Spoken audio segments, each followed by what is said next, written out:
My fence had stood strong against charging deer and 3 tornado seasons, but it couldn't stop a woman named Karen with a pair of bolt cutters. At 3 in the morning, she broke through my gate, claiming this was a community access route for Riverbend HOA residents. What she didn't realize was that when she forced her way onto my property, she set in motion a chain of events that would cost her and the entire HOA more than she could ever imagine. I didn't yell. I didn't threaten. I simply waited, locked away my evidence, and let the clock start ticking on her destruction.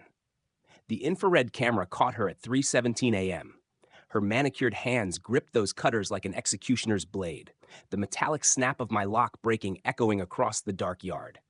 That sound would haunt her future in ways she couldn't yet grasp. My name is Michael Carter, certified land surveyor. For 15 years, I've resolved property disputes across Lake County, Illinois. And Karen Whitfield had picked the absolute worst man in this county to test. I inherited this house 3 years ago from my grandfather, Patrick Carter, an Irish immigrant and a man who treated land deeds like scripture. He built the house himself, planted the memorial rose garden for my grandmother, and strung the 6-foot fence that Karen had just butchered. Every record, every survey, every deed since 1962 sat organized in my basement like a fortress of paper. Karen, meanwhile, was a different creature altogether. A former real estate attorney, stripped of her license for lying about property boundaries, she had clawed her way into HOA power. 3 years as president had turned her into the self-appointed queen of Riverbend Estates. She ruled with complaint letters, fines, and intimidation. To her, authority was more powerful than law, and she wore that power like armor. But armor cracks under the right pressure. By sunrise, the damage was clear. 30 feet of fencing gone, tire tracks carved through soft soil.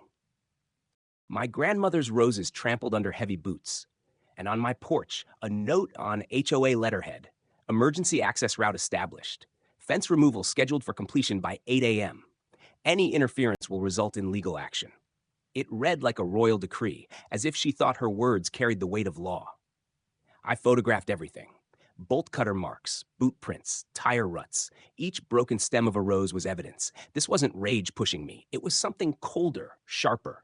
Professional curiosity. I knew exactly how this would end, and it wouldn't be Karen dictating the terms. At the recorder's office later that morning, I pulled the official records for my lot. Deeds from 1962, survey maps signed and stamped, title insurance policies that stretched across decades. They were unambiguous. The land was mine. No easements, no rights of way, no emergency routes. The HOA hadn't even existed until 1995, 33 years after my grandfather had bought and fenced the property. In my basement filing cabinet, I found the gold mine. A manila folder marked in my grandfather's handwriting, HOA Nonsense, 1995. Inside were letters, legal opinions, and even a cassette tape. Back then, the HOA had tried the same trick, demanding an emergency route across his land. His reply had been polite but lethal. What you're describing isn't reasonableness, it's theft. And he'd copied the sheriff on every letter. Even the HOA's lawyer back then admitted they had no legal claim. My grandfather had preserved it all, as though he knew someday it would be needed again. Karen thought intimidation could win. She sent a community-wide email painting me as the villain, accusing me of blocking emergency services. Within hours, my inbox overflowed with replies. Neighbors weren't fooled. They shared stories of her past harassment, threatening to seize a rose garden, forcing people to repaint mailboxes, even demanding a family remove a deck built legally on their own land. The flood of responses revealed her pattern of abuse and revealed allies I hadn't expected. By evening, the escalation arrived. A man knocked at my door with a thick envelope, a cease and desist letter from her attorney. It accused me of endangering public safety, threatened $50,000 in damages, and cited laws that didn't even exist. Any real lawyer would have told her she was standing on quicksand. But Karen mistook arrogance for authority. She called an emergency HOA meeting that night, mandatory for all residents. Nearly 200 people filled the Riverbend Community Center, waiting for the spectacle. I came prepared, portfolio in hand, laptop loaded with maps, every piece of evidence ready. Karen stood at the podium, blazer buttoned tight, PowerPoint glowing behind her. She spoke with the cadence of someone used to being obeyed. She called me a threat to community safety, showed doctored maps of phantom walking trails through my property, claimed historical precedent for access that never existed. For a moment, some in the room shifted uneasily, uncertain. But then, a retired machinist who had lived there since 1970 stood and cut through her lies. He told the room he'd helped my grandfather build that fence in 1962. There had never been a path. Her maps were fiction. That was my cue. I connected my laptop to the projector. With one click, the official 1962 survey filled the screen. Stamped, signed, precise. My grandfather's boundaries unchanged for 62 years. Then I showed the correspondence from 1995, the audio transcript of the HOA admitting they had no rights, the lawyer's opinion warning them off. Each slide stripped her story bare, dismantling it piece by piece. And then I played the security footage. There she was, bolt cutters in hand, her crew tearing down my fence under the cover of darkness.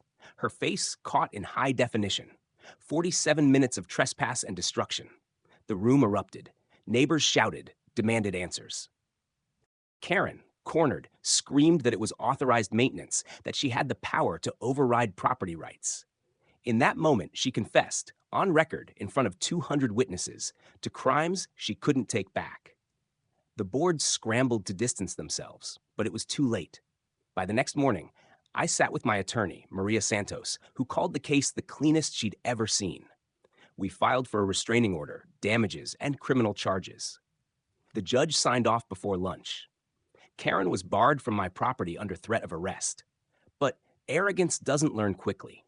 That same afternoon, cameras caught her returning with a demolition crew, ripping out another section of fence, this time in direct violation of the court order.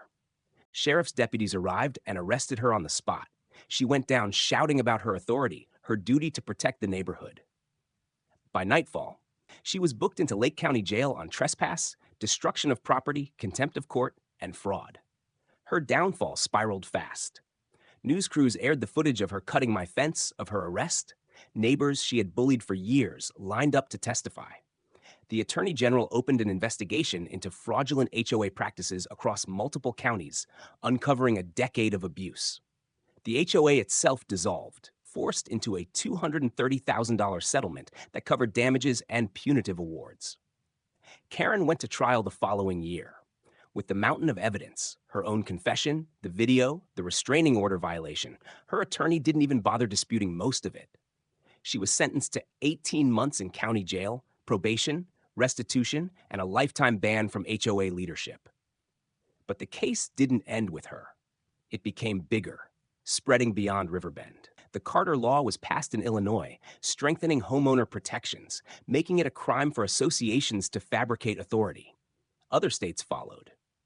Property rights groups used my case as a blueprint to dismantle HOA abuses across the country. 2 years later, I stood in my backyard beside a new steel fence, the roses blooming again in the memorial garden.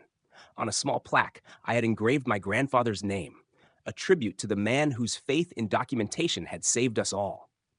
His meticulous records had not only defended my land, they had set precedent for hundreds of homeowners. Karen, I heard, now works as a night shift security guard. Her days of power ended the night she mistook her title for law. My days, meanwhile, are filled with calls from homeowners fighting their own versions of her. HOA presidents, officials, bullies who confuse arrogance with authority. I help them fight back, not with anger, but with the one weapon that always wins in the end, the truth, written in black and white, filed, stamped, undeniable. Because when the law is on your side, all you need is patience. And sometimes, patience is the sharpest blade of all.